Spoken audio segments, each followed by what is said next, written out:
Hello FPL managers and welcome back for another video. My name is Jack and today I'm looking at the buy, hold, sell for Gameweek21 as there are a couple of big player talking points in this video. If you guys are liking the FPL content, drop a like and subscribe as it really does help out the channel. And also click that notification bell to stay up today with all of the FPL videos coming your guys' way shortly. Also, just a quick reminder, FPL Social is coming up in Melbourne on February 18th.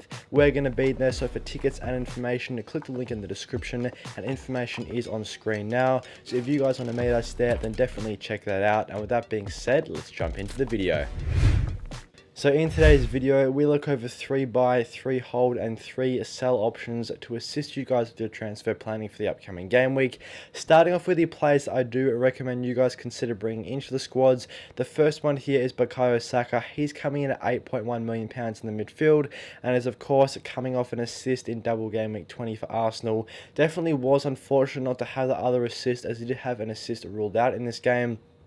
And he was set to feature on bonus points if this second assist did stand, but still nonetheless he walked away with 6 points after game week 20 as he's been in pretty good touch for Arsenal since the resumption of the Premier League and has been in good touch pretty much all season as well, with 14 attacking contributions, which is one of the highest figures out of any player in that Arsenal team so far this year. His ownership also isn't massive as well at just 20.3%, as he is the lowest owned midfielder between him, Odegaard and Martinelli, who are 3 players a lot of people have in their teams in that Arsenal midfield.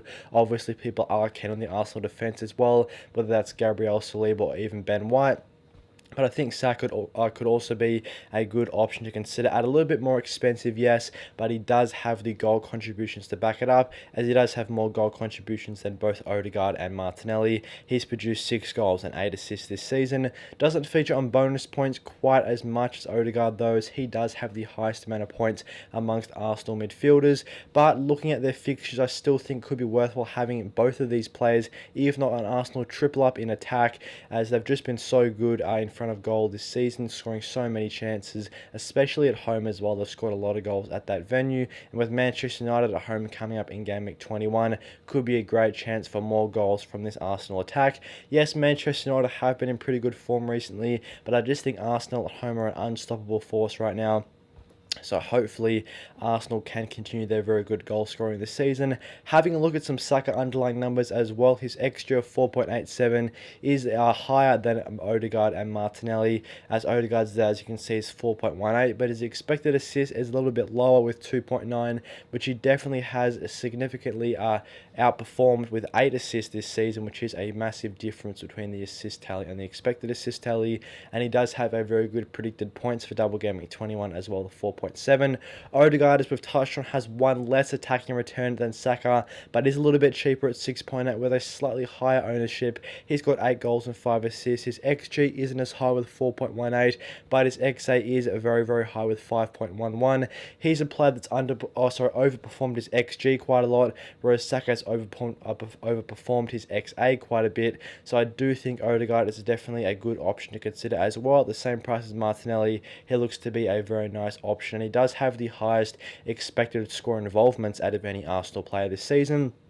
And then Ivan Toney, barring news about a suspension, I think if he's good to play, he's also a very good option to consider for the squads. At 7.5, he does have the second highest expected goals figure of any player in FPL with 12.58, which is definitely very, very impressive for a player of his price. He's recorded 13 goals and 3 assists this season, and also has one of the highest expected assist figures amongst forwards with 2.71. And furthermore, a great fixture of Leeds away in game week 21, where he is expected to score well with 5.5 predicted points in this game week. Plus, there's a lot of good fixtures coming up as well, so he's definitely one to consider for the Brentford attack. Let's move on to the hold options now. The first one here is João Cancelo. He has been heavily transferred out quite a bit over the last 3 to 4 weeks. We personally did get rid of Cancelo last week, but I think if you've got him in the team coming into Game Week 21, maybe not the best player to get rid of from the squads, as the main question around him was his minutes, and since he got 90 minutes in his most recent match and hopefully another 90 minutes in his second fixture of the double game week, he should be back to fairly nailed in that Manchester City defence. And if you are looking to get rid of of him, I would only look for another Manchester City defender, but since Cancelo has got more secure minutes, especially across the last game playing the full 90, hopefully he can continue this with a good fixture against Wolves at home, though I don't expect Wolves to score. Despite being a Wolves fan, I don't think we're going to be able to put a goal past Manchester City, as that defence is just going to be too strong. So I definitely think Cancelo is a player to have in the teams for Gameweek 21. As is Kevin De Bruyne, he's got the same fixture. We know how good he's been against Wolves in the past, scoring an absolutely monstrous amount of goals in his fixture away to Wolves last season. So hopefully he can replicate something similar in this match. Obviously don't expect the massive goal tally that he recorded against Wolves last game, but still looking for more score involvements for De Bruyne, as he is coming off that assist in Gameweek 20 in his first fixture of the double game week. Plus he's got Wolves at home here, and I'm not sure why people are getting rid of him. He was one of the more transferred up players as well coming into Game Week 21. Not too sure why, especially considering how good his fixtures are from now in Game Week 21 and also with a double in Game Week 23. He's got the highest XA out of any player with 8.16 and does have one of the highest predicted points for Game Week 21 with 6.4, so I think De Bruyne could be a great option in the side. And Martinelli surprisingly is one of the most transferred out players coming into Game Week 21. If I'm looking at Arsenal assets, I wouldn't be looking to get rid of Martinelli right now. I would be counting Martinelli, Odegaard and Saka if you're looking for an Arsenal triple up. Definitely not looking to get rid of Martinelli for a player that isn't an Arsenal asset, just considering they have the double coming up in 23, which I would want to have Arsenal players in for. Plus, they have good fixtures around this double game week as well. And Martinelli has been in pretty good touch for Arsenal this season with 7 goals and 5 assists. That's 12 score involvements, which is a pretty good tally for a player of his price. His underlying numbers also are fairly solid with a roughly 8 combined expected score involvements, which definitely isn't too bad, and he's expected to score pretty well in Game Week 20 with around 5 points. So for that reason, I do think Martinelli is a good hold option with some great upcoming fixtures and decent underlying numbers to back it up as well at a good price at 6.8. So with those buy and hold options discussed, let's have a look at the sell options ahead of Game Week 21. There is a couple of Liverpool players on this list with Darwin Núñez and Mo Salah. These two players haven't been the most effective in their FPL point scoring since the resumption of the Premier League, and both these players do come in at a fairly high price tag, with Darwin at nearly £9 million for a forward, and considering how many other good forward options there are right now at a lot cheaper, I would be looking to move him out of the squad. Same with Mo Salah. I think at 12.8 there's just so many better midfield options, whether you want to drop him down to De Bruyne for another premium or drop him down to a mid-price midfielder, which there just seems to be a plethora of mid-price midfielder options right now, which is in such good form and with good fixtures coming up. I don't think it's worthwhile nearly spending 13 million on Mo Salah since he hasn't been in good form recently. Now 3 consecutive blanks for the Egyptian. Yes, he's been good this season with 7 goals and 5 assists, but we do expect more from a player of 13 million pounds, and I just couldn't justify nearly spending that price tag on a midfielder, and that is why I did get rid of Salah last week for Kevin De Bruyne.